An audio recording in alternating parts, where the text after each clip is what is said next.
screen so that it appears. It has appeared, ma'am. We are live, ma'am. Okay. Can you also check on the okay, Rohit, Bhavik, can you check on the YouTube if you are streaming live? Should be okay. I think we're streaming. I'll start off then, ma'am. A very good evening to one and all who are present here, joining us on Zoom as well as on the Yosi YouTube live page, and welcome to another edition of the Yosi Journal Club.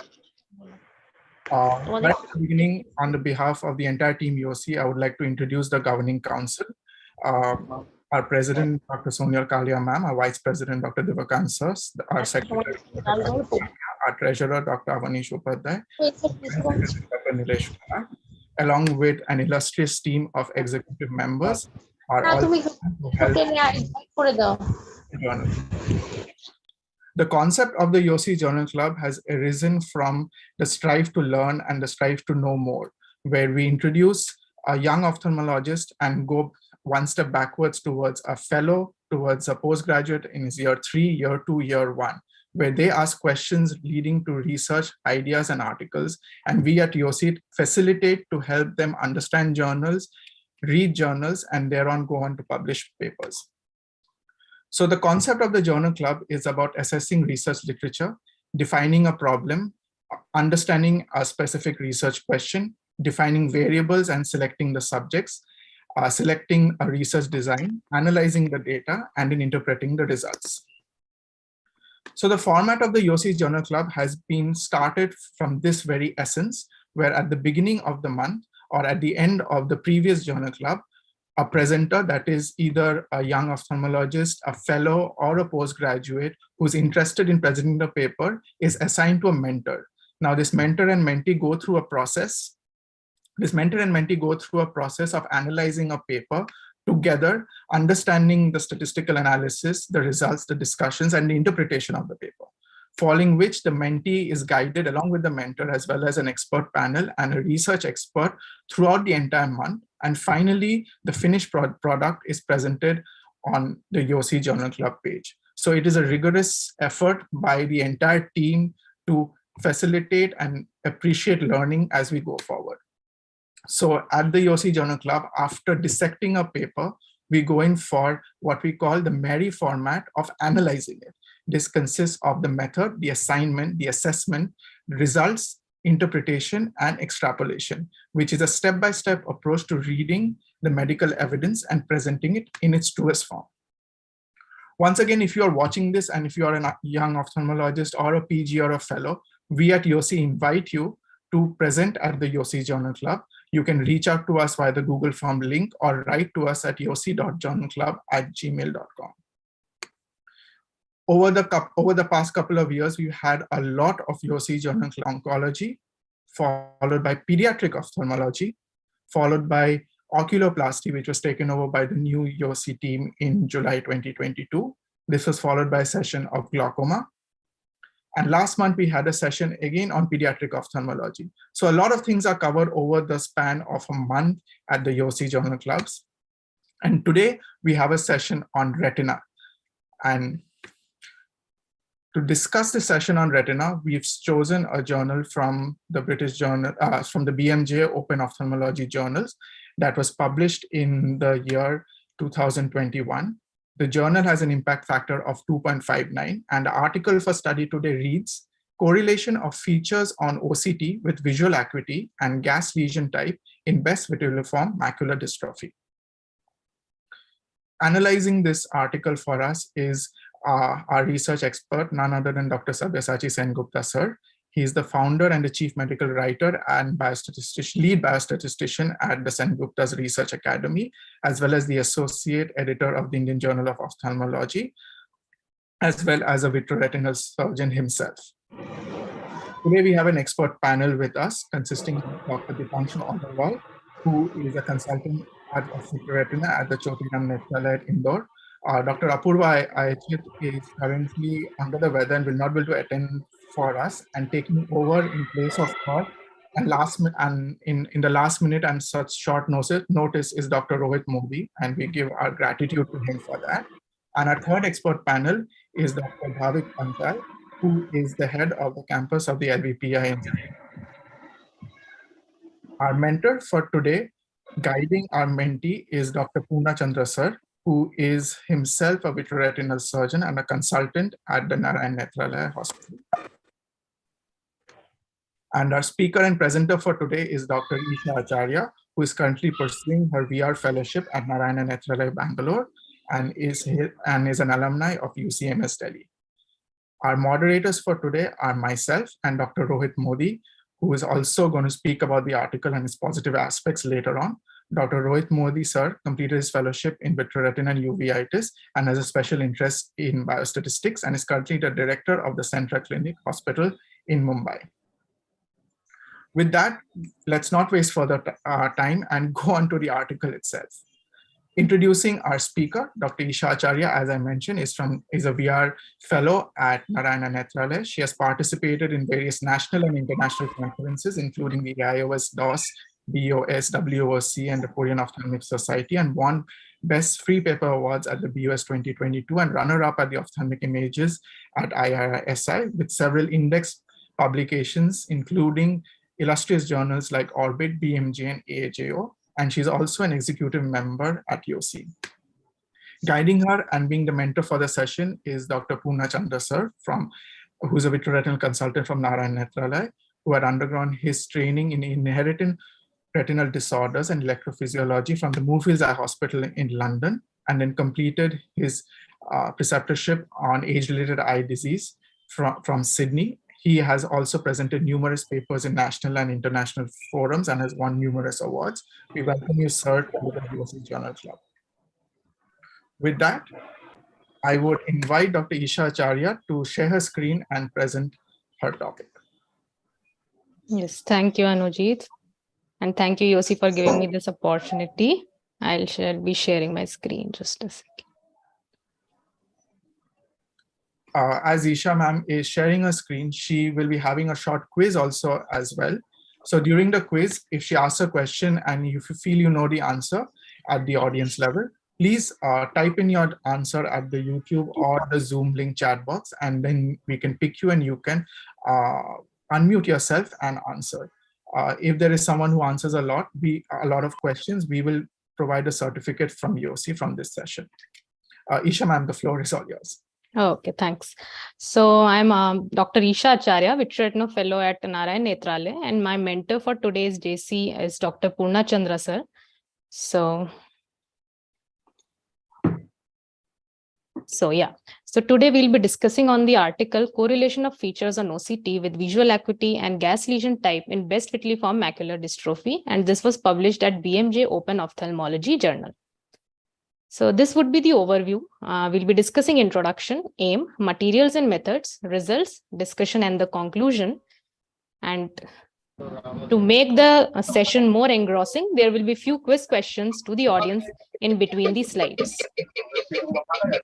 So best vitelliform macular dystrophy is an autosomal dominant macular dystrophy with a frequency of about 1 in 70,000. It occurs due to mutation in BEST1 gene encoding for bestrophin 1 protein. And the age of onset is usually first year of life to beyond 7th decade. So what can be the consequences of BEST1 mutations? It can either be at the right location, but totally non-functional protein. It can be at wrong location, producing wrong protein. And there can be also no bestrophin protein formation, or bestrophin proteins can also be degraded by the cells itself. So yes, here comes our first quiz question, and I will request the audience to either unmute themselves or can type their answers on the chat box. So the time starts now. All of these diseases are caused by BEST1 gene mutation except autosomal recessive bestrophinopathy, adult vitelliform macular degeneration, dominant cystoid macular dystrophy, autosomal dominant vitreoretinochoroidopathy. So the clock is ticking, I suppose. Yes, ma'am. So yeah, we have an answer in the chat box. Okay. Dr. Deepak. So what is it? Dr. Deepak has given option D. So ma'am, maybe you can give us the answer. So should I give the answer? Fine. So the option is option 3, which is dominant cystoid macular dystrophy. And this is caused by RP1L1 mutation and not the BEST1 gene mutation. So thanks, Deepak, for answering. But unfortunately, the answer was option 3. So we'll proceed to the next part. So these are the spectrum of ocular phenotypes caused by BEST1 gene mutations. So BEST disease, which is the autosomal dominant form, then adult vitiliform macular degeneration, autosomal recessive bestrophinopathy, and autosomal dominant vitreoretinochoroidopathy.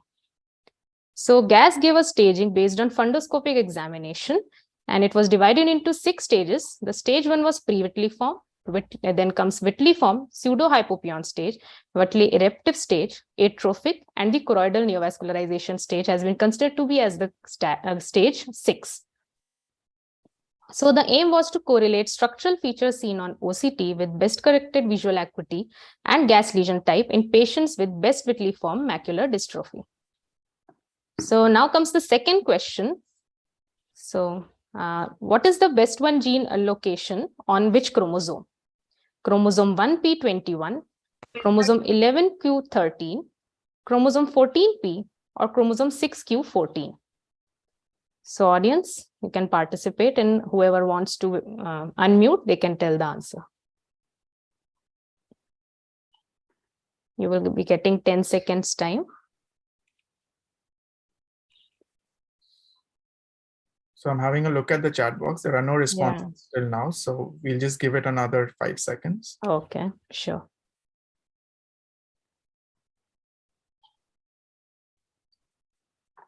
Ma'am, I think you can go ahead with the answer. Okay, so the answer is chromosome 11q13. So the materials methods that were used in the study were that it is a retrospective study with a demographic data including age at each visit and gender and genotype, everything was recorded. Snellen's BCVA for each eye and each visit was also recorded and was converted to logMAR equivalent. Patients with CNVM were identified and any treatment including intravitreal anti-VEGF therapy were all recorded. So the inclusion criteria was molecularly confirmed BEST1 related BVMD with colored fundus photograph and SDOCT at each visit. Here Heidelberg Spectralis was used as the SDOCT machine. Also, the patients of BVMD with media opacities affecting any adequate image acquisition or comorbid retinal disorders like diabetic retinopathy and ARMD were all excluded. So OCT scans protocols included fovea-centered macular volume scan that ranged from 20-20 degree or 30 by 20 degree, and segmentation for each scan was reviewed for algorithmic errors.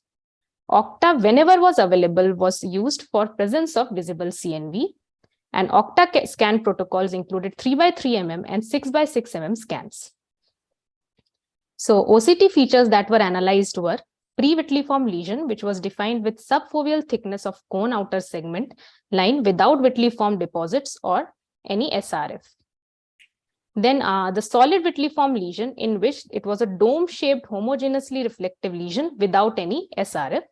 And vitiliform neurosensory detachment was hyporeflective space between photoreceptor and the RP with the SRF. Other OCT features that were analyzed were the subretinal pillar, which was defined as sharply angled focal elevation of the RP with the shadowing to the choroid.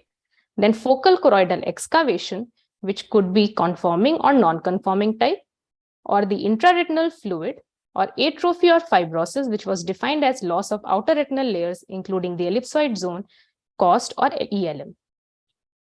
So the data analysis was done in the OCT feature assessment by 2 independent ophthalmic graders and an additional grader, and CNVM evaluation on Octa in the outer retina to choriocapillary slab was also determined by 2 independent graders. So data analysis was done in the cross-sectional analysis was done using paired t-test, Kruskal-Wallis H-test, post-hoc Mann-Whitney U-test, Pearson's correlations, univariate logistic regression, and the t-test and Mann-Whitney U-test. The longitudinal analysis was done at least 9 months apart with Mann-Whitney U-test.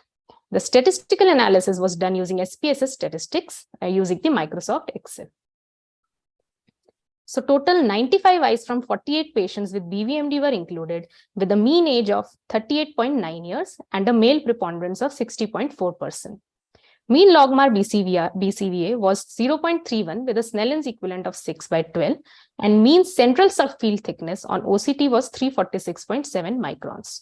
Overall grader agreement was excellent for all the OCT features. So in the cross-sectional analysis, the most common OCT feature that was noted to be was vitelliform lesion with the SRF, followed by subretinal pillar, focal choroidal excavation, among which non-conforming type were the most common, and the least common ones were CNVM and the atrophy. So they stratified their results between good vision and poor vision, which was more than 20/50 or less than 20/50. Majority of the patients had good vision, that is 63.2%, with a mean age of 37.5 years and a mean central subfield thickness of 335.7 microns. And there was predominance of pre-vitelliform and solid vitelliform lesions in patients with good vision. In contrast, in the poor vision type, there was high rate of pillars, FC and IRF, CNVM or atrophy, and the mean age was 41.2 years with a mean CST of 331.3 microns. Hence, patients with poor vision were older and thinner retinas than those with good vision. So this table also shows that statistically significant result in visual acuity was noted in almost most of the OCT features except solid vitelliform lesion and vitelliform lesion with SRF. Also, the central subfield thickness was statistically significant for pre-vitelliform lesion, vitelliform with SRF, atrophy, and pillar. So longitudinal analysis was also done from 65 eyes from 33 patients, and mean age was 40.1 years in this case, and again a male preponderance. Mean follow-up period was 5.1 years. Mean logMAR BCVA was 0.27 with a CST of 340 microns. So in the longitudinal analysis, majority of the patients progressed through more advanced gas lesion type, and only 10.8% had lower gas lesion type with the follow-up of during the follow-up, with 4 eyes having CNVM. And prevalence of FCE, atrophy, and CNVM also increased over time. So Oct imaging was available only for 10 eyes from the 5 patients, and 80% had a visible CNVM on Oct imaging. So now comes our third question. So which ocular phenotype of bestrophinopathy has the best visual prognosis? Audience? So autosomal recessive bestrophinopathy, adult vitelliform macular degeneration, best macular dystrophy, or autosomal dominant vitreoretinochoroidopathy. Among these, which has the best visual prognosis? Dr. Nipun from the chat box has guessed option number 3. Okay. Ma'am, you can go ahead with the answer. Yeah. So yeah, this was a close answer, but it is the adult vitelliform macular degeneration which has a better prognosis, while the autosomal recessive form has the worst prognosis out of these. So some cases were also described in this particular article. So typical progression through gas lesion types was seen in this case. So this was a case of a man in his 50s with BVMD demonstrated a layered vitelliform lesion. At baseline, there was corresponding subretinal fluid on the OCT. At 2 years of follow-up, there was collapse of this vitelliform lesion with only solid material left, and there was no visible SRF. However, by 6 years of follow-up, there was a central atrophy with resorption of the solid vitelliform lesion and loss of outer retinal layers. In the second case, it showed a rebound of vitelliform lesion with SRF with intravitreal anti-VEGF therapy. So this was a man in his 20s with BVMD with a BCVA of 20/30 in the right eye, and SDOCT showed an FCE and typical vitelliform lesion with SRF on the OCT. However, Octa was not available at baseline. 3 years later, he developed new distortion of vision with corresponding resorption of the SRF on OCT and a visible CNVM on the Octa. So 3 sequential intravitreal Bevacizumab injections were given in this particular condition, and there was again reconstitution of the SRF with corresponding regression of CNVM on Octa. In the third case, it was showing a long-term outcome of a fibrotic pillar in a patient with BVMD with development of FCE and minimal SRF. This was a teenage man with vitiliform macular dystrophy, showing a prominent fibrotic nodule in the fundus examination with a corresponding fibrotic pillar on OCT, and SRF was also noted. It spontaneously flattened at 5 years follow-up with a BCV of 20/80. Anti-VEGF was not given at this particular point. So by 7 years of follow-up, the visual acuity came out to be 20/50 eccentrically, and there was central atrophy with collapse of the fibrotic pillar and enlargement of FCE diameter with minimal SRF remaining. So now comes the fourth question. Which ocular phenotype of bestrophinopathy can have a normal EOG, autosomal recessive bestrophinopathy, adult vitiliform macular degeneration, best macular dystrophy, and autosomal dominant vitreoretinochoroidopathy? Which of them can have a normal EOG? Ma'am, there are already 2 answers in the chat box. Okay. Dr. Deepak and Dr. Nipun have both guessed option number 2. Okay. So yes, as earlier described that it has a good prognosis, so it can have a normal EOG. While ERG is typically normal in these conditions, EOG is generally abnormal, but yes, adult form can have a normal EOG. So gas classification system was based on fundoscopic findings, but the limitation was subjective variation in this condition. So what could be the advantages of an OCT-based classification? That it is more detailed, easily identifiable, cross-sectional view of structural biomarkers with a better prognostic information, better integrator agreement, and stronger correlation with visual acuity. Among the OCT biomarkers, presence of SRF is associated with better visual acuity, and loss of SRF is a poor prognostic sign. So this is unlike wet ARMD, in which SRF is a reliable sign of CNVM. So what could be the OCT-based biomarkers for CNVM in a Best disease? It can be intraretinal fluid, focal choroidal excavation, or a fibrotic pillar. So Octa has shown that these often contain abnormal choroidal vascular networks in cases of fibrotic pillars. So CNVM, which was traditionally thought to be a late-stage manifestation of BVMD, with this particular study, they are saying that high prevalence of structural OCT features are associated with CNV, suggesting that it can be an early finding rather than a late-stage finding. So the Octa definition that was given was that an identifiable vascular network above Brooks membrane with visible Doppler flow on line scans through the lesion can be seen. Outcomes with anti-VEGF therapy in the study were regression of any visible CNVM on Octa, rebound of vitiliform lesion with SRF, and improvement in BCVA. So here comes the last question. Which ocular phenotype of bestrophinopathy is most commonly associated with angle closure glaucoma? Is it the adult vitiliform macular degeneration, best macular dystrophy, autosomal recessive bestrophinopathy, or autosomal dominant vitreoretinochoroidopathy? The clock is ticking, I suppose. Ma'am, we have an answer again from Dr. Deepak and Dr. Nipun. Dr. Okay. Deepak has guessed option 2, and Dr. Nipun has guessed option 2, and then he's guessed option 3 as well. Okay. So, Dilemma. Yeah, it's option 3. It is autosomal recessive bestrophinopathy. So I think the quiz is over. So we'll be discussing some author interpretation, that what were the limitations of the study that were given by the author, that it was a retrospective study. There was lack of standardized volume scan protocols. Longitudinal Octa was used in only a few patients. It mainly focused on the qualitative OCT-based features, and pathophysiological sequence of choroidal flow loss, FCE formation, and CNVM was unclear in this particular condition. There was more emphasis on correlating structural features with visible CNVM on Octa. And there was no use of SSOCT, and SDOCT was rather used, while SSOCT could have provided better choroidal details. So OCT-based structural features are readily identifiable in patients with BVMD and have prognostic importance due to their correlation with BCVA. This was the conclusion given by the authors. So here comes the critical appraisal using Mary technique method. So the method in this, the study question was well defined. The sample size was adequate. Study population showed molecularly confirmed best one related BVMD with colored fundus photography and SDOCT. However, some of the inclusions were not mentioned, like other phenotypes of bestrophinopathies were not mentioned. EDI scans were not used, and there was no mention of raster or radial OCT scans. There was no mentioning of the fundus autofluorescence or any electrophysiological studies done for these patients.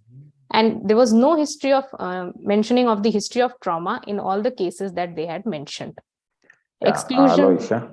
Yes. Yeah, so you can complete this. I'll pitch in after Yes. that. Yeah. Okay. So exclusion was again well defined. However, study period was inadequate, which was around mean 5.1 years. Yes. Fine. So I'll just pitch in here, and I thank you, Yosi, for giving me this opportunity. So while analyzing, like we put these things as a limitation, I'll explain the reason why these were considered as the limitation. So as we all know, like the best mutation, best disease doesn't restrict to the dominant form. So most of us, what we consider the moment we hear the word best, we think of the dominant form. But there are some other variants depending on the inheritance pattern. So all the criteria, whatever the authors wanted to study, that can vary if the inheritance pattern is varied. So that itself is missing. So that's why they have to mention the type of inheritance on the bestrophinopathy, and EDI scans. We all know like why it is important, and also the type of scan. So here FF could have been included. I know like here I have some soft corner for the authors because this being a retrospective, I'm not sure whether the autofluorescence was available or not. But if I look at the OCT, looks like it was from Heidelberg. Definitely they could have looked into an autofluorescence rather than just looking at the OCT. So the reason being, in some of the cases, especially the case 2, where they claimed that after the injection, there was a recurrence of vitelliform, which I didn't feel like just by looking at the OCT feature. For me, it just appeared like an SRF itself. So it's very important to include another standard imaging modality, especially when you're dealing with an vitelliform like disease. And electrophysiological disease, studies, it's important because Isha rightly mentioned in some of the quiz question, in some the functional aspect of most of these dystrophies depends on once you go through the electrophysiological studies. The last one, so the trauma is very important because this is in connection with the trauma. I just read authors mentioning that so the older the age, the higher the chance of developing CNVM. However, they do have mentioned that if you do an OCT, the chances of earlier CNVM detection is very high. So some of us who practice inherited dystrophy, we believe that the trauma plays a vital role in the development of CNVM as compared to the other factors as we see in an AMD case, because pathophysiologically it is seen that the Brooks membrane in these cases is quite brittle. So even a trivial trauma, the Brooks membrane can give away, and these vessels can start proliferating underneath the retina. So it's very important. They should have considered that. Again, this being a retrospective data, I'm not sure the data was available, but it's very important. So study period, we feel because, like among all the inherited retinal dystrophy, best has got the very good prognosis. Unless you have a very, very long-term follow-up, we can't conclude. That's what I feel. I mean, I'm not an expert in sample size and study period. Maybe Dr. Rohit and Sen Gupta sir can comment on this later. So these are my observations when it comes to the methodology. So next slide. Oops. So Mary assignment was not applicable since there were no comparison groups in this study.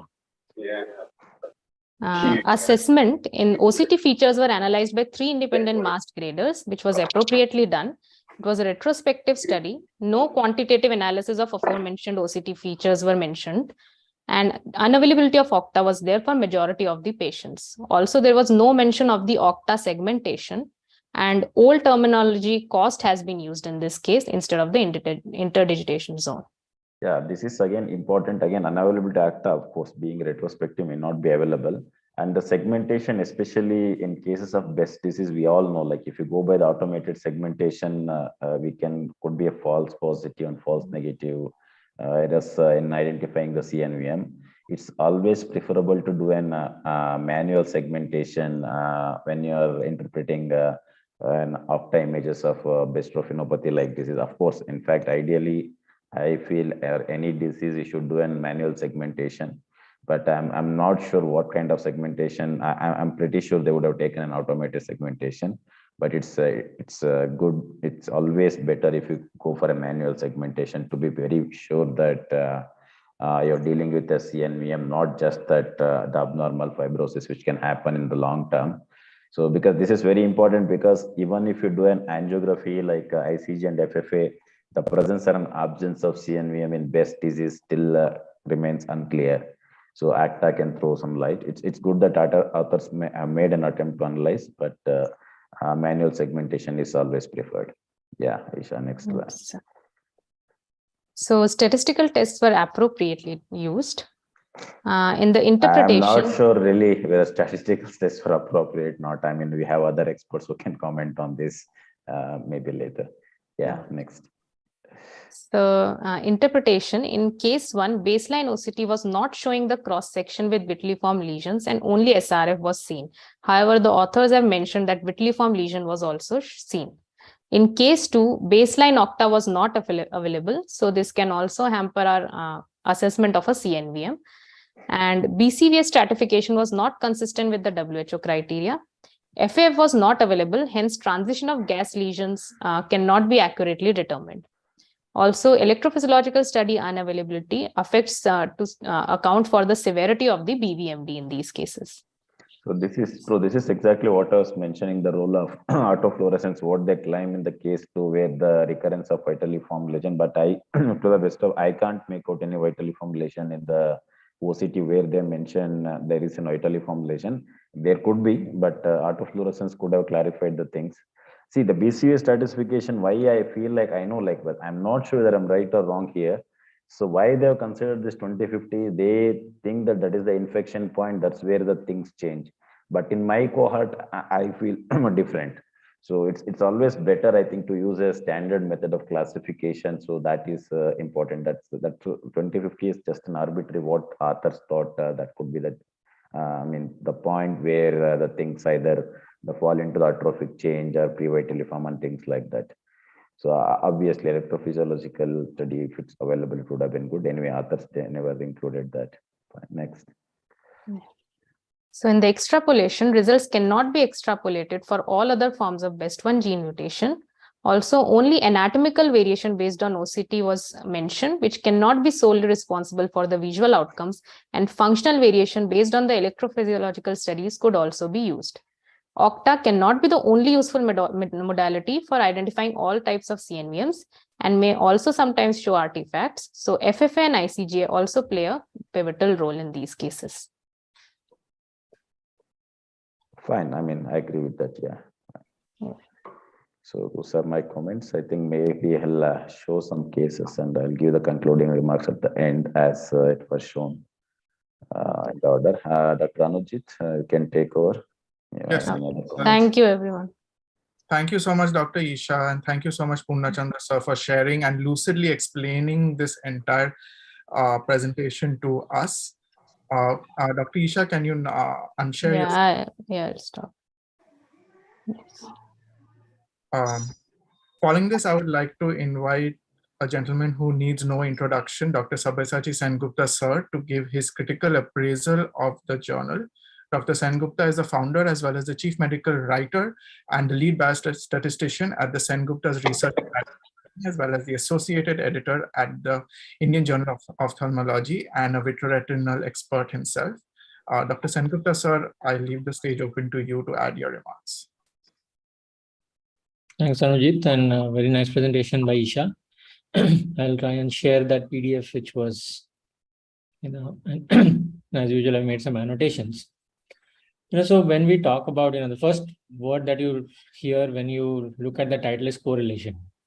So that's a form of statistical analysis which we use to see, if things are getting better or worse. And correlation really means, correlation means if one variable is increasing or decreasing, what happens to the other? Say, for example, if macular thickness is increasing, what happens to vision? Is it increasing or decreasing? Something like that. And it is, the outcome is in terms of correlation coefficients, where 0 means there is no correlation. And it varies from -1 to +1, where A positive correlation means if one is increasing, the other is also increasing. And a negative correlation, that is in minus, say, minus 0.3, minus 0.5, means that if one is increasing, the other is decreasing. So that is generally how we interpret it. Here, do you find any correlation coefficient anywhere in the paper? Anywhere else, if anyone can find? There is none. So, unfortunately, the whole premise of analyzing a paper using correlations is probably not the best way to go. I know Ian Hahn pretty well, and I'm surprised that he was at Johns Hopkins as a resident when I was there doing my fellowship. So, it's sort of a rookie mistake which can happen, though I didn't expect it from experienced authors like this. Again, I've just highlighted a little bit about correlation, and that is not there. Again, when you have any study, if you're doing any study and you have a range which varies hugely from 4 to 87, that's a very, very large variation.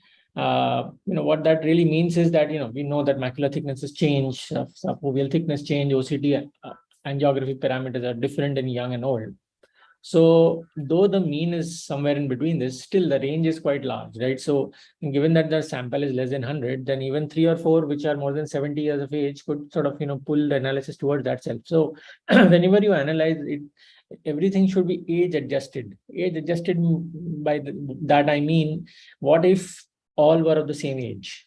Do these conclusions hold true? And so that's sort of a take-home message for all of you.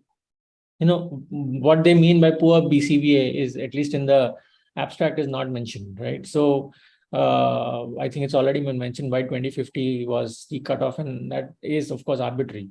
So I want you to concentrate a little bit on this sentence. It says, the presence of a pillar, that is 24%, focal coral excavation and atrophy were associated with poor BCVA. And they've just given a p-value. How can you say what is what? So presence of pillar, does it actually have worse vision or better vision? So here the answer is worse vision. But by how much is what the abstract must always give. So the sort of take-home message is just giving p-value is no good. You must give, so at least for 1 or 2 of these, they should have given the presence of pillar, say 3 lines worse or 4 lines worse or something like that. Simply understandable terminology. Just giving the, the p-value is really not good enough.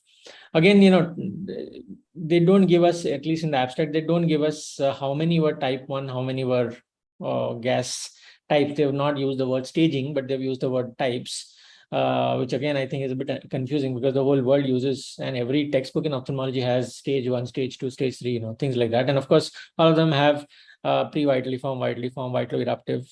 So then I think it was probably better to stick to the term stage here, right? Again, in key message, they say there is better intergrader agreement. However, this term subretinal pillar is relatively new to me. And so I have looked at some of their references and others, and I've also tried to do a Google search, and I haven't found too much about subretinal pillars. So what do these really mean? And, if you and me are sitting together, will you and me agree that this is a pillar? Some may say yes, some may say no, right? So it's a relatively new term. So, I'm not really sure how we can interpret it unless we have more data. Quickly going down in the methods, they have not used anything on EOG, like the Ardence ratio or anything. I think Purnachandra already referred to that. So that actually might be a better indicator of, vision and others compared to so the age-old EOG may be slightly better than OCT to predict BCVA. This is something that all of us should know. This is called HIPAA. That is Health Insurance Portability and Accountability Act. What this means is, whenever people in the US are drawing data from their databases in their own hospitals, they need to act responsibly and, not transmit data and not give out patient names, maintain confidentiality and other things. So that's called the HIPAA Act. So if somebody is found to violate that, then a lot of penalty can happen. So we don't have anything like that in India, but probably we should.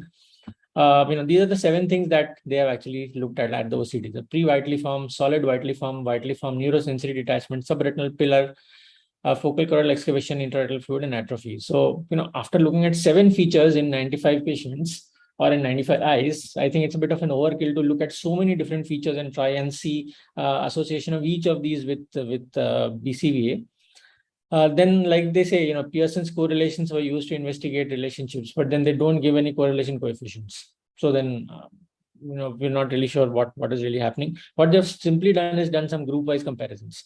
Vision less than 20/50, vision better than 20/50, and then just compared across groups. And then they have, and table 1, again, it's whether the feature is present, yes or no, something like that. So what they've also done is used univariate. They mention here they have used univariate logistic regression. So that's the the better way to analyze data whenever you have a chance. We can't go too much into the details, but the outcomes of this will come in terms of odds ratios. So you can go to my website and try and look at some of the blogs on odds ratios. We don't still again see any odds ratios at all in any of these analysis given. So again, we are not sure what is happening. This simple group-wise comparisons is what have been done. Again, so I have highlighted this because, this is a bit arbitrary. And, when you see there are 60 eyes in one group and I think some 30 eyes in the other, it's, if you want to do something statistically, what you can do is look at the median value or the halfway point and say if there are half eyes which are worse than, say, 0.8 logmar and half eyes which are better than 0.8 logmar, and then compare across. So you will have equal groups at least. So this is a slightly arbitrary one, though they have a publication in the BJO which looks at why 20 or 0.4 logmar is a tipping point beyond which a lot of vision loss happens.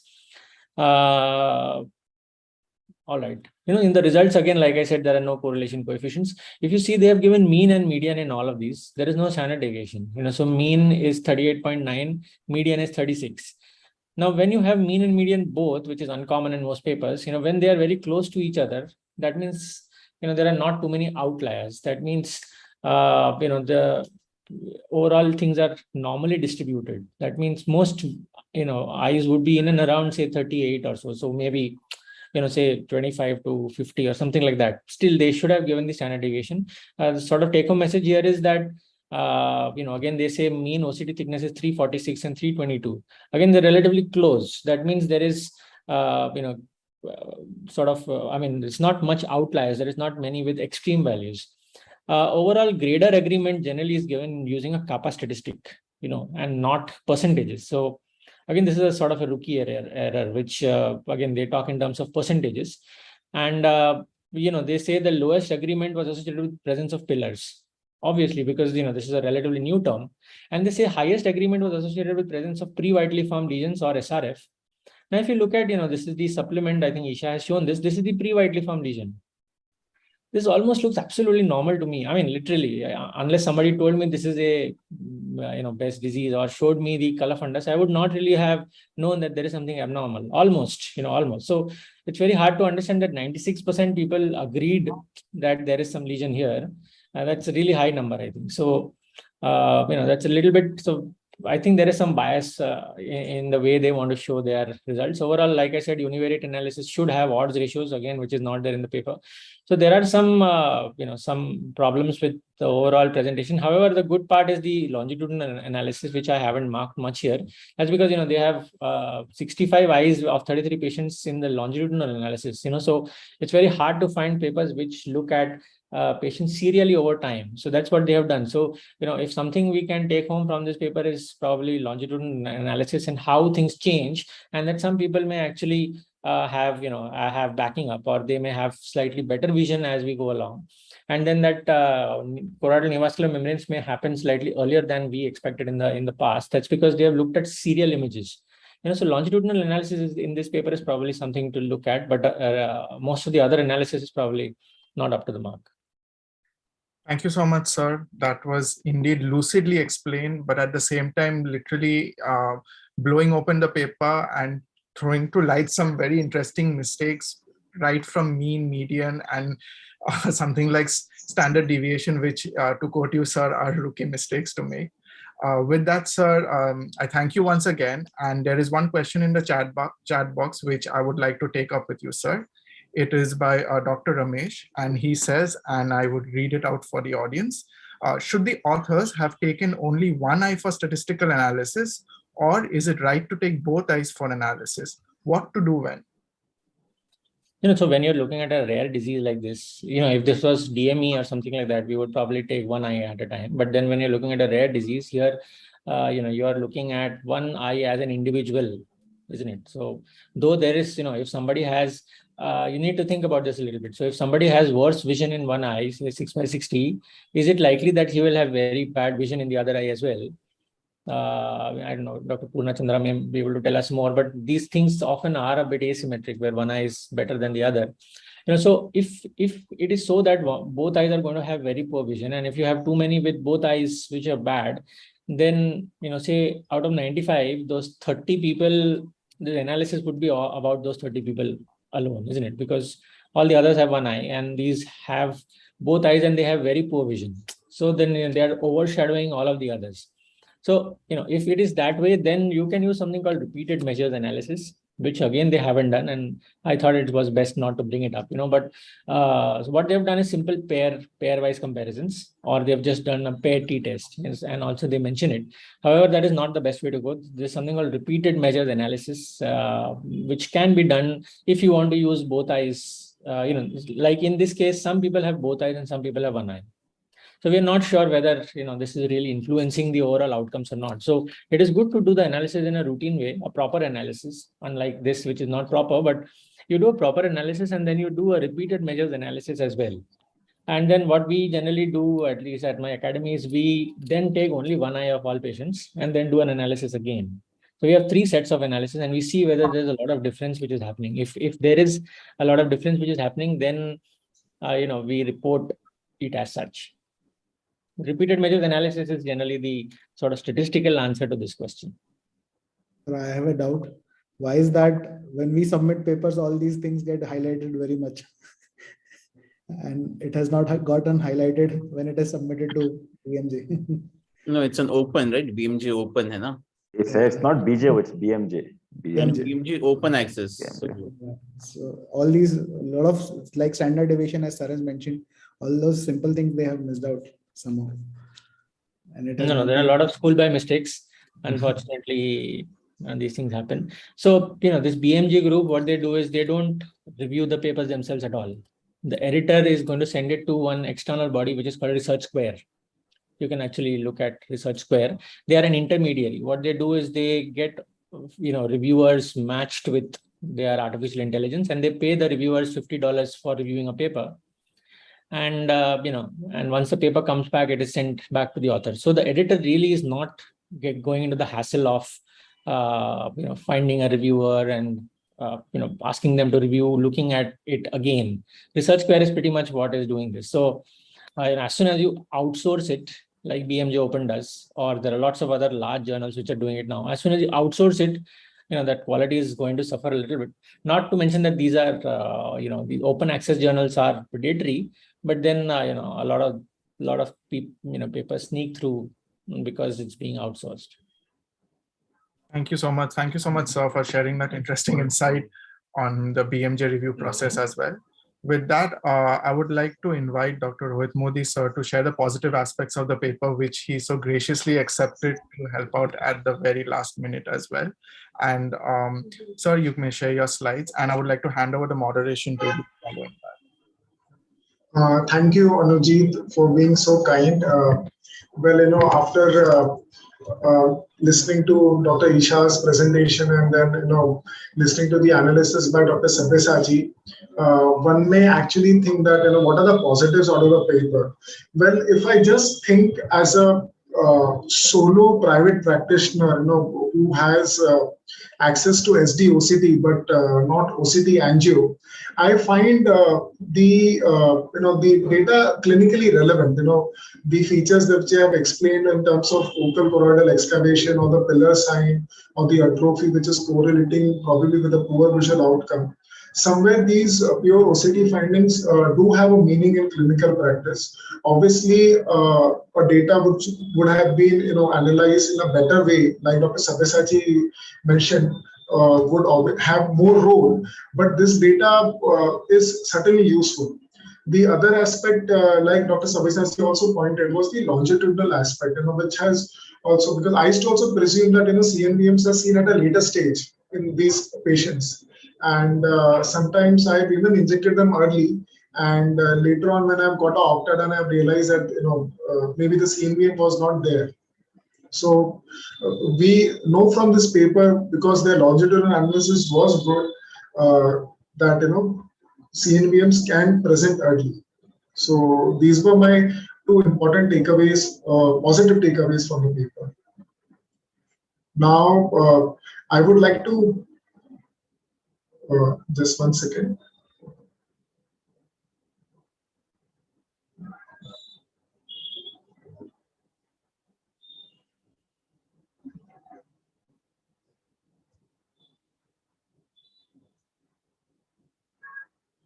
I would like to invite my dear friend, Dr. Bhavik.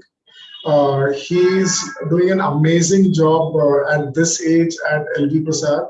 He's the director and the head of JMRB campus. He has multiple peer reviewed publications, awards, and grants to his name. So, Bhavik, your take on the paper? Yeah, thank you, Dr. Rohit. Again, my dear friend, for such a kind introduction. So, in a way, I was preparing in my mind what to speak, and then Dr. Sabyasachi started speaking. So I realized that majority of my points were taken away. Okay, so apart from that, the statistical part of it, which obviously he has explained such a beautiful way, there are several other aspects, especially if you look into the tables. Okay, like if we just start from the author's point of view, the negative aspect they mentioned about retrospective nature, it's difficult to actually look and plan a prospective study for such patients. So I not take that as a negative point. But yeah, standardized volume scan protocols, few of the Oct protocols and the follow-up intervals were missing in terms of the data not being available. So that is one aspect of it. One important point where everything comes down here is about visual acuity. The correlation is not a correct word here. Along with somewhere they are trying to like tie it down to CNV. That is what my thought process was when I saw the paper, looked into it. But if we look at it, actually CNV is present in the entire paper. If we compare the two groups, is 2040 or better or worse, around, or a 0.4 logma rather, 2050, around 23% of the eyes had CNV. And when they say that eyes with having pillar, FC or IRF, that intraretinal fluid, tend to have poor vision and higher chances of developing CNV. Okay, but that does not come out through either the OCT scans, neither the statistics. So as the age is increasing in the longitudinal analysis, if we see the pillars FC and IRF, they are increasing the proportion or the percentage of eyes having these three components are increasing. Okay. And at the same rate, the CNV is again increasing as well. So very difficult to say that these three are responsible for CNV or just the loss of vision, or the loss of vision is happening because of the fourth component, that is atrophy. Because if you look at atrophy, one of the tables in table 3 in Isha's presentation, the atrophy also is increasing considerably as the age advances for such patients. So these are few of the variables which I felt that they could have been presented in a much better way and explained in a much better way. The second important point here was, eventually, if we look at, they're trying to tell us about the OCT correlation, but I'm not sure if Isha can share her screen. In the table 2, even though it was a pre-OCT defined gas lesion type, very nicely we see that gas lesion 1, and as the gas lesion type is progressing 1 to 5, the vision also is deteriorating. Okay, so that still holds true in terms of correlation with the gas lesion, what was described many years prior, before the OCT era, with the visual acuity. So though they are trying to speak about CNV, there is no FA or Octa is present only a very few individuals where the OCT angio is present. And based on just the OCT, it is extremely difficult to find out whether there is CNV present or not in such eyes. So I will take this, the findings of the paper with a pinch of salt. And okay, other aspect, if they wanted to really see with vision, we have to understand that near vision is again very important for such patients. And sometimes near vision is something which helps us diagnose and also assess whether patient's vision is deteriorating or not, because the distant vision may or it may stay within that 10 degrees angle, which is like subjective. So when the patient comes to us, the vision may 20/25, 20/30, doesn't mean that we are going to change our treatment protocol. But near vision is again extremely crucial, and this easily could have been captured. So I'm not going to the statistics aspect of it, which already Dr. Sabyasachi has beautifully explained. So these are a few of my comments in terms of the negative aspect of it. The bigger question was why open source or why open access? So maybe was it sent to multiple publications and what rejected? We don't know that. Or maybe they had some grant through which they applied directly to an open source. These are the questions which are there in mind. Dr. Bhavik, points well taken. Now I would like to invite Dr. Dipanshu Agrawal. Dr. Dipanshu has a special interest in vitreoretina. He did a surgical fellowship from MGM. So over to you, Dr. Dipanshu, to cover the recent advances. Thank you, Dr. Rohit. Is my slide visible? Yeah. Right. So after all the discussions on basics of the journal club, I'll be talking about recent advances in vitelliform macular dystrophy. During the journal club discussion, there were a lot of points which were covered. And I'm going to first I'll talk about the basics, and then I'll move on to some few recent points. So BVMD basically is nothing but the mutation in the BEST1 gene, and this leads to alteration in the functionality of bestrophin protein, which basically leads to a disruption of the iron regulation. There is non-phagocytosis of the outer segment of the photoreceptors, and this gets accumulated. And this is the basic pathogenesis. Now, if we talk about the BEST gene, these are basically 4 in type as till now discovered. That is BEST 1, 2, 3, 4. They are located on various chromosomes, and ocular involvement is basically seen in BEST 1 and BEST 2. Out of these 4 genes, BEST 1 is the most commonly involved mutation, and it is present on the basolateral membrane it is expressed on the basolateral membrane of the retinal pigment epithelium. If we look at the 4 phenotypic variation as it was being discussed during the presentation, there are 4 phenotypic variations. That is the adult and the juvenile forms. Third is the autosomal dominant vitreoretinochoroidopathy, and fourth is the autosomal recessive BEST retinopathy.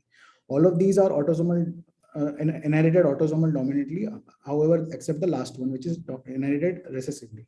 Presentation is usually in the first to second decade, except for the autosomal, except for the adult variation. And these are the clinical pictures where autosomal dominant in the juvenile appears almost similar. In the autosomal dominant VIRC form, it is peripheral chororetinal atrophy. However, in the autosomal recessive form, it is the white subretinal deposits along with subretinal fluid. If we talk about the ocular imaging or ocular investigations, then we have the EOG as the diagnostic modality, where it is predominantly abnormal in all the phenotypes. However, ERG is usually normal except for the autosomal recessive variant, where we see reduced scotopic and photopic responses. Sorry, I don't have the pictures of FAF and OCT, but usually the lesions are dome-shaped and hypo or hyper-refractive material are seen in the juvenile and the adult variant, as well as in the AD VIRC, we see retinal atrophy, which is usually present along with CME. However, in the recessive variant, it is subretinal deposit with subretinal or intraretinal fluids. If we talk about the progression in the autofluorescence, it is usually hyper in early stage and it progresses to hypo in late stage in adult and juvenile form. However, in the autosomal dominant VIRC form, it is typically normal centrally with blocked fluorescence in the periphery. And in the recessive variant, it is diffuse, discrete, small areas of hyper and hypo autofluorescence are noted. Now, this is about ocular investigations, which are present probably with in all the centers or at least few of the centers. If we have to talk about some advances in this, then we move in the era of molecular genetics. We have a few testing approaches, that is the gene tested targeted testing and comprehensive genomic testing. So gene targeted testing basically requires the expertise of a clinician to determine which genes are likely to be involved, and only those particular genes are being tested. So in single gene testing, it is basically analysis of best one gene throughout. However, in multi-gene panel, it is the best one gene as well as other genes of interest which the clinician points out at. So all these genes can be tested. On the contrary, comprehensive genome testing does not require the expertise of clinician, and entire sequence of genes can be tested. And exome sequencing is the most commonly used genomics testing method. Now coming to literature regarding this, this was a review article published in Retina from Boston in 2017, where they analyzed that the different techniques, new techniques in new next generation sequencing, and they found out that next generation genetic sequencing allows simultaneous analysis of the approximately 250 genes, and they found that their sensitivity of this and specificities were almost 100%.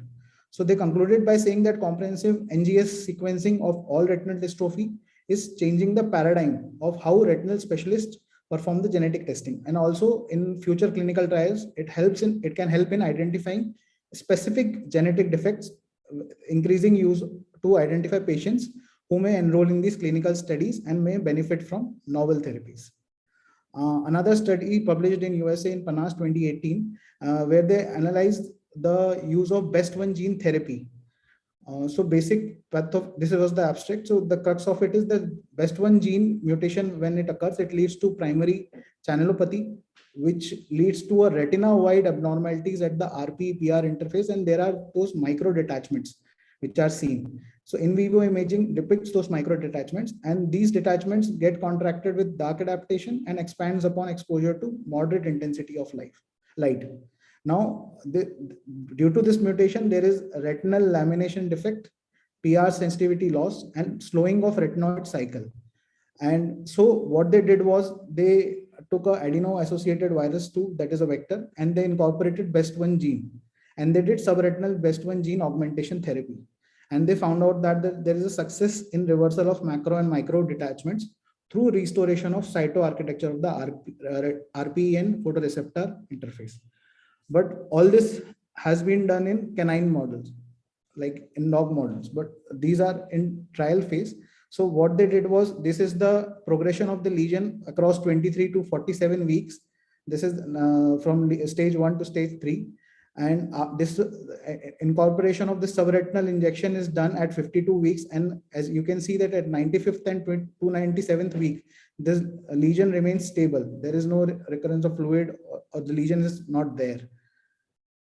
Also, they had a control group in which they had injected BSS, and you can see after injection at 19 weeks, the lesion has progressed. But however, just to know the efficacy, they have shown this comparison that with this therapy, the lesion has become stable at 130th week after injection of best one gene. Another study I would like to quote here is the clinic. This was published in 2022 in TSPT, and it was a clinical correlation between OCT biomarkers and retinal sensitivity. So they had various clinical and imaging parameters like gas staging, autofluorescence pattern, OCT lesion type, ONL thickness, macular neovascularization, vessel tortuosity, vessel density. All these were found to be significant on univariate analysis. However, when they did a multivariate analysis, they found only OCT lesion types, that is the vitelliform mixed and subretinal fluid, to be significant, and reduction in the ONL thickness that was associated with the reduction in visual acuity. These were the, I will not go into details of this. So this is the pictorial representation of the retinal sensitivity on microperimetry. They have assessed 68 points, and in stage 1 and 2, the sensitivity was still there, but in the later stage of atrophy, the retinal sensitivity has gone down. So they concluded by saying that assessing retinal sensitivity in BVMD provides a new instrument in the clinical characterization of the disease and offers opportunity to identify imaging biomarkers, which can be used as outcome measures in future clinical trials. So my conclusion is that NGS is probably the most recent thing, and that has to be done in all these cases whenever possible. Gene therapy is still in trial phase, is still in animal models, but soon hopefully we'll see in this human models as well, and family screening is important. Thank you.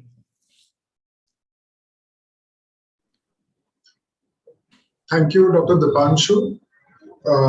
If there are any audience questions, our panelists would be happy to answer that. I think Dr. Ramesh has asked one question. Yeah. I think one question has already been answered. I think second question is, would you say that the presence of only one OCT features and combination of multiple features would help us in decide what would the answer is yes, obviously. So that's what we are debating. So they are looking into just the OCT aspect. Whenever you look into any disease for that matter, need to comprehensively analyze by putting all the aspects. Of course, the answer is yes. In this particular, in connection to the best disease, I would like to say, as we discussed earlier, the autofluorescence staging and electrophysiological test and the inheritance pattern, which I'm going to discuss now, definitely adds value to the interpretation. Yeah.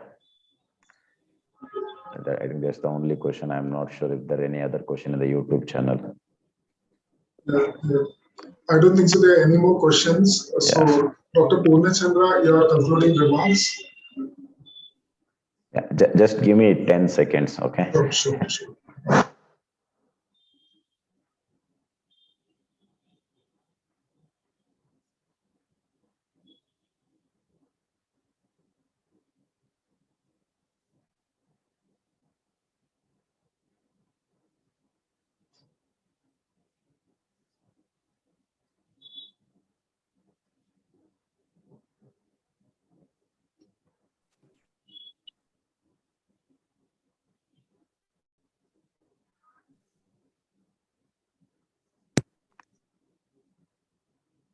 Hello.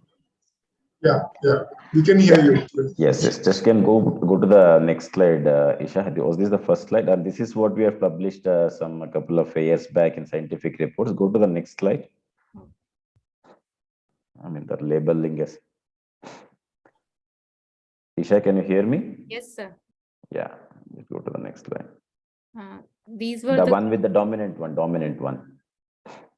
Not the, yes, exactly. Yeah, this one. So actually, I just wanted to bring out this thing because I know there are many postgraduates and fellows who are listening to this.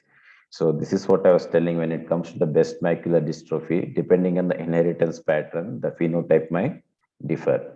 So what you are seeing over here is a typical dominant best. Okay, so dominant means, we all of us have two alleles. If one allele is defective, the disease gets manifested. This is what you are seeing in the first row, that is in the pro band, the typical dominant best disease. When they refer to as gas classification and all that, this is what they mean. And as it was mentioned in the last presenter mentioned that the screening of family members is very important.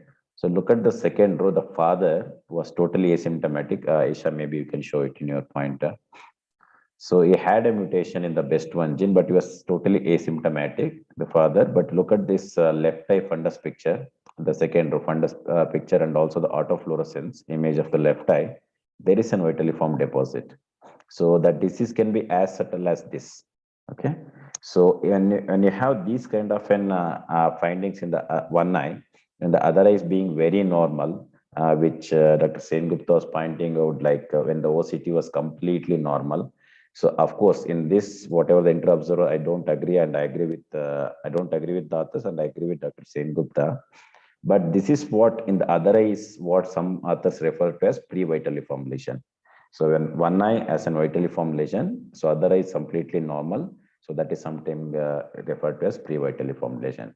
So, but for that, you need to have a genetic testing, and other eye needs to have something like we call it a stage 0 macular hole in the macular hole classification. That is about the dominant best. Go to the next slide, the recessive one. Not this one, recessive one next. Yes, if you look at this is when the things get recessively inherited. So, autosomal recessive best means it is an homozygous condition. Both the alleles are mutated. In the dominant, only one allele is mutated. For the recessive diseases to manifest, we need both the alleles to be mutated. That means basically, literally, there is no functional dystrophin gene available. So that's why the disease severity is also more aggressive. In this disease, even the ERG, EOG, everything gets affected. In addition, if you look at the OCT, in addition to the subretinal fluid, there'll be always an intraretinal fluid also. And look at the vitelliform deposit distribution, it will be quite extensive throughout, not just limited to the macula as you see in the dominant variant. And I get a lot of these patients for second opinion who gets misdiagnosed as some inflammatory condition, they'll be on steroids and all that. It's very important to recognize this entity. So that's why in this paper, like that's what I was telling, the determining the inheritance pattern also becomes important to assess the severity of the disease. So let's go to the last one, the compound heterozygous. So this is something new what we described in this thing. Just don't look at the labeling that's been wrongly labeled, that the last slide. So what we described as something called compound heterozygous inheritance. So compound heterozygous means there is a mutation in one allele, but the second mutation will not be in the corresponding allele, it will be somewhere else. And if you get these kind of mutation, this is the phenotype what you get. It neither falls into the dominant breast, neither into the recessive breast. Just look at the vitelliform deposit distribution also. It's not following that typical dominant breast one, neither like a recessive one.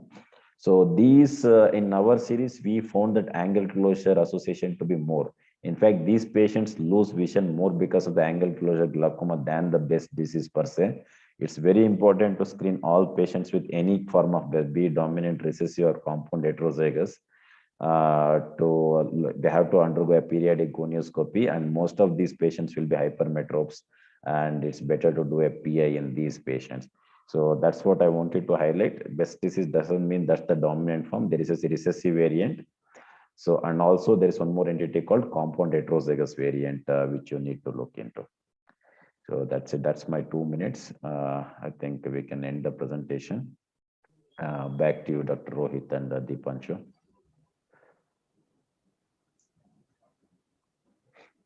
Thanks, Dr. Purnachandra, for simplifying the concept for all of us.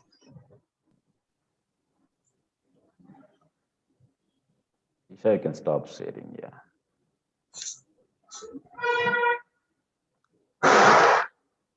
So, like always, it was a wonderful session which simplified the approach on how to analyze an article. Thank you, Dr. Isha, and for a wonderful presentation, Dr. Purnachandra, for mentoring her. Dr. Sabyasachi, as usual, wonderful points which were taken up, and we all learned, what simple things can make a paper better. And rightly, Dr. Bhavik also gave us certain salient points, and Dr. Deepanshu highlighted the newer advances which are there. Also, I would like to thank Nupur for wonderfully organizing these sessions for all of us, and the whole Yosi team headed by Dr. Sonal. Thank you. And last but not least, Dr. Anujit. Sorry he had to leave early. Thank you.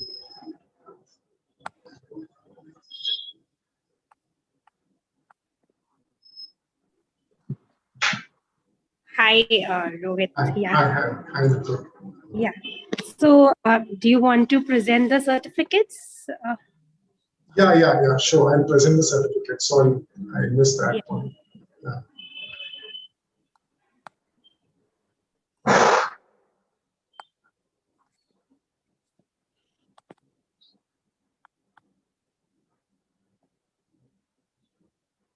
So the certificate of presentation is awarded for Dr. Isha Acharya for being as the speaker. Thank you so much. Yeah, welcome. And Dr. Sabyasachi Sengupta for being the research expert. He's always as awesome he is. Dr. Purnachandra for being the monthly mentor, and also he simplified the concepts so amazingly well. Dr. Deepanshu for highlighting the newer advances and participating as a panelist. Dr. Bhavik for participating as a panelist. And Dr. Apurva, but she couldn't make it for the health reasons. Thank you.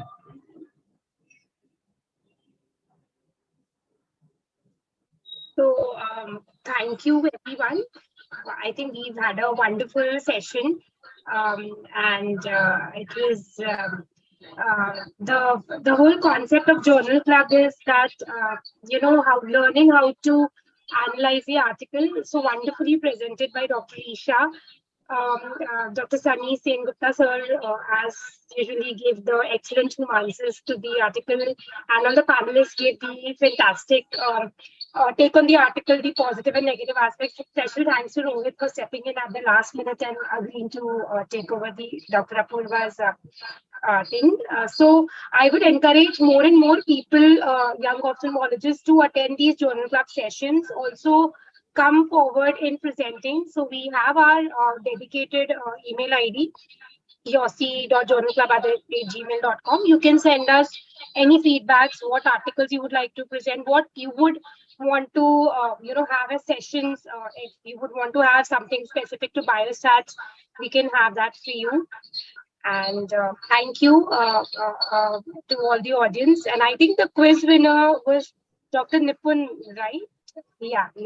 So we'll be sending your certificate soon, and all the certificates for the presenter and the panelists will also be emailed to you soon. So thank you. We've had a wonderful session. Yeah. And heartfelt thanks to Dr. Sonal as well, who has been the backbone of the entire Yosi Journal Club. She is the pioneer who started the whole thing. And